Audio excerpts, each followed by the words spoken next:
So if you have carpal tunnel syndrome, you better watch this video because I'm going to show you exactly what you need to do to help rehab it on your own at home. So listen up.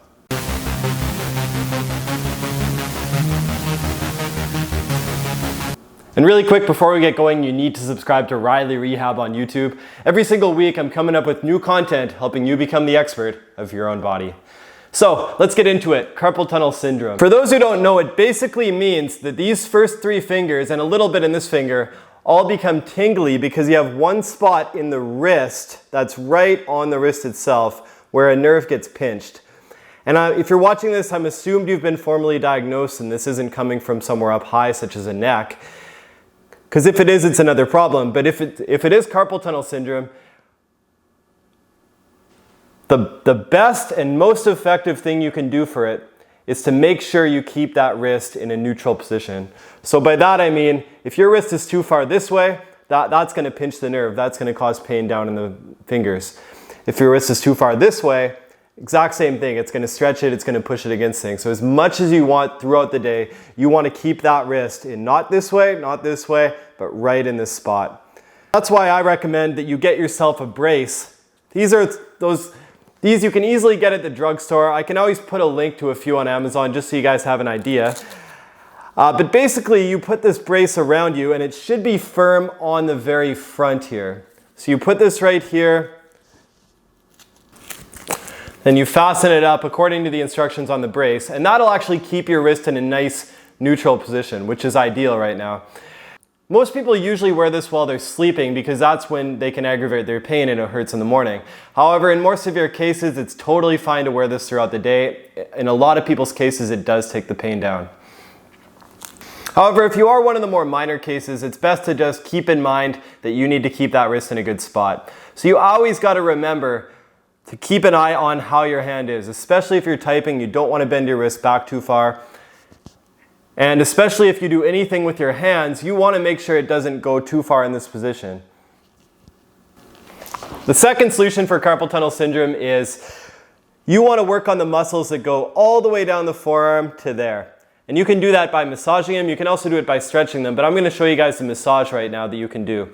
So all you need to do is imagine you have a ton of muscles that start here on the inner part of your elbow and they go all the way down to in that area. And when those muscles get tight, a lot of that tension can actually cause that nerve to get irritated, basically cause you more pain. So what you want to do is you want to grab yourself some lotion. Any lotion is good, doesn't have to be anything fancy. I'm not getting paid by Vaseline, guys. But basically you take the lotion, put it on your arm, and then from that point, you use this part, this bony part of your forearm right here, and you just push down. Pretty much as if you're just rolling dough. And you can lean into it.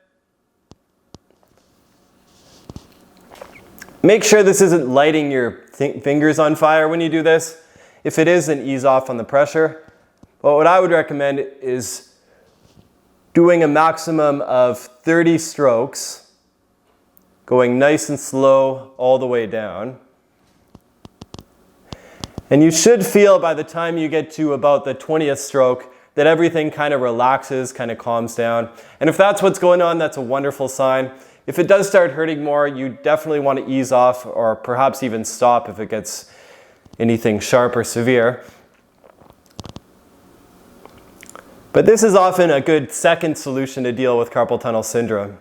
Third thing you want to do is you want to actually stretch out the carpal tunnel itself. I'm not going to get too deep into the anatomy, but basically there is a lot of soft tissue that goes over top there, and you want to stretch that out. So making sure you first have no lotion on your hand, because mine is a little slimy, you want to stretch that area out. So what you can do is you hold onto your thumb, you take this hand here, hold onto your thumb like that, and you're going to hold onto the base of the thumb there, and then you're going to take this part. If you follow the little line on your hand all the way to the end, you'll find a little bony part at kind of the end of the hand here. What you're going to do is hold onto that thumb, and while you do it, you're going to drag, I'm going to show you here, you're going to drag that bony part against a hard surface like that. So 1, hold the thumb like that, and then 2, drag it across a hard surface. You want it to be somewhat hard so you get a good stretch here. And make sure if you did the Vaseline, if you put lotion on your hands, make sure you wipe it off good before doing this one.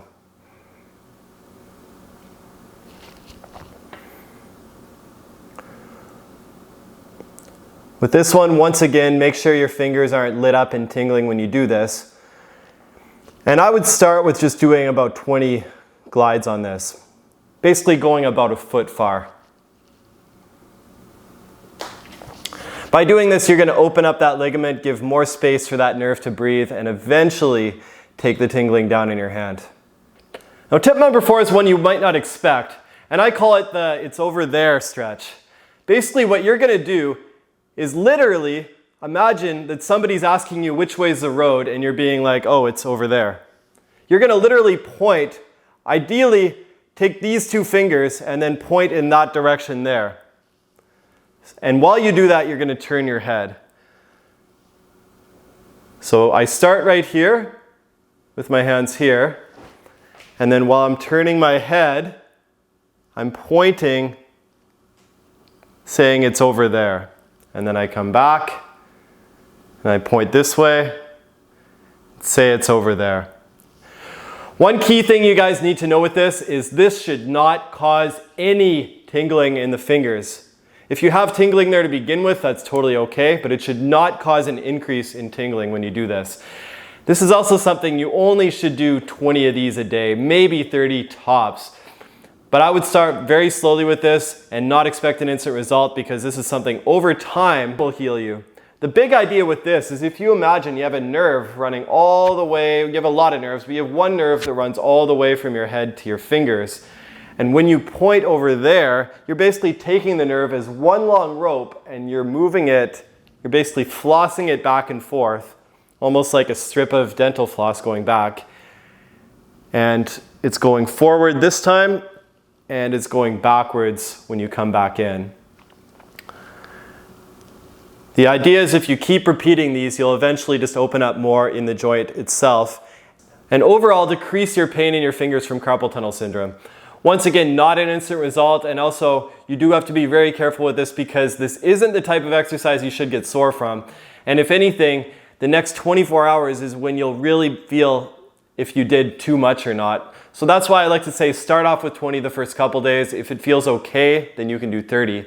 But this is something that if you have the patience to keep going with it and add this in your daily routine along with the other ones I show you, I promise it'll help in many cases. Now, my advice is no substitute for going and getting checked out by a medical provider. But if this helped, please give it a like, please give it a thumbs up. I'm going to be coming up with new videos every single week. Subscribe to RyleyRehab, and I will see you next time.